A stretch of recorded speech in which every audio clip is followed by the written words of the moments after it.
আসসালামু আলাইকুম প্রিয় দর্শক। মানুষ জীবনে বেঁচে থাকতে হলে যে কোনো একটা কর্ম করতে হয়। কোনো কর্মই ছোট না। আসলে দেখুন, আমরা যারা গ্রাম অঞ্চলে বসবাস করি তাদের লাইফস্টাইল আর শহরে থাকা মানুষদের লাইফস্টাইল অন্যরকম। আমরা যারা গ্রামে থাকি তারা হচ্ছে খেটে খাই, পরিশ্রম করি। এখন কেউ বেশি করে, কেউ কম করে। এখানে দেখেন 10 মণ হলুদ লাগিয়েছিলাম। এই যে কিছু কিছু গাছ, এই পাশে যে গাছগুলো আছে সেগুলো সব এই যে বড় হয়ে গেছে। এই যে এগুলো কিন্তু হচ্ছে হলুদ গাছ। ওই যে নিচে যেগুলো আছে এগুলো হচ্ছে পরিষ্কার করা, মানে এখানে যে জঙ্গলগুলো আছে, যে আগাছাগুলো আছে, এগুলো হচ্ছে সব পরিষ্কার করছি ওইখানে। এটা এখনো করা হয় নাই ঈদের কারণে, এখানে লেবার পাই নাই, সে কারণে করতে পারিনি। ওই যে ওই পাশটা দেখবেন, ওই যে পরিষ্কার জায়গাটা আছে, এটা কিন্তু পরিষ্কার করা ঈদের আগে। এইটা হচ্ছে করা হয়নি এখনো, তবে এটা করতে হবে।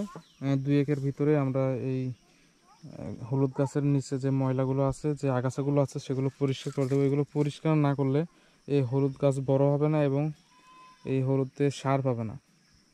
এখন যে সারগুলো আছে এগুলো সব এই যে ঘাসে টেনে নিচ্ছি। যখন ঘাসটা আমরা একবারে উঠে ফেলবো গোড়া থেকে, তখন মাটির যে শক্তি সেটা কিন্তু এই হলুদে পাবে। সেই কারণে হলুদ একটু বড় হবে, মোটা হবে, ভালো হবে। এই মাটিগুলোতে, এই পাহাড়ের ঢালুতে যেই এই হলদি লাগানোর যে সিস্টেম, এই সিস্টেমে কিন্তু এই পাহাড়ের মানুষ লাগিয়ে থাকে। কারণ আপনারা অনেকে হলদি লাগানো হচ্ছে মাটি কপিয়ে কপিয়ে, কিন্তু এখানে কিন্তু একবারে অন্যরকম।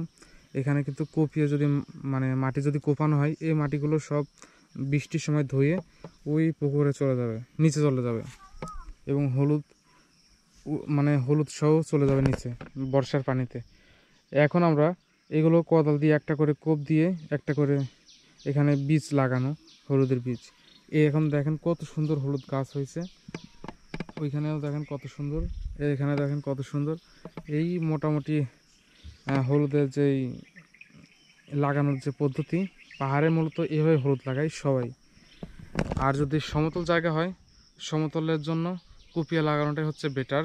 ওইভাবে লাগালে মোটামুটি হলুদ একটু ভালো পাওয়া যায়। আর আমাদের যেহেতু সমান জায়গা নেই, সমান জায়গা আছে বাট খুবই কম, সেই কারণে মূলত আমরা এরকম ঝর্ণার ভিতরে লাগাই। এই যে ঝর্ণার উপরে যে পাহাড় আছে, ঢালু জায়গা, সেসব জায়গায় হলুদ লাগিয়ে থাকি। আর এই হলুদ আমি এর আগে কখনো লাগাই নাই, এবার হচ্ছে ফার্স্ট টাইম। এবার লাগানোর একটা কারণ রয়েছে, সেটা হচ্ছে এই এবছর হলুদের দাম গেছে কত জানেন? আমাদের এদিকে হচ্ছে 1 মণ হলুদের দাম গেছে 9,000 থেকে 10,000 টাকা। আবার বিভিন্ন জায়গায় আবার বিক্রি হয়েছে 11,000 টাকা। এরকম হলুদের একটা এভারেজ হিসাব করলে অনেক ভালো একটা দাম গেছে এবার। এই কারণে মূলত এবার আমি হলুদ লাগাইছি।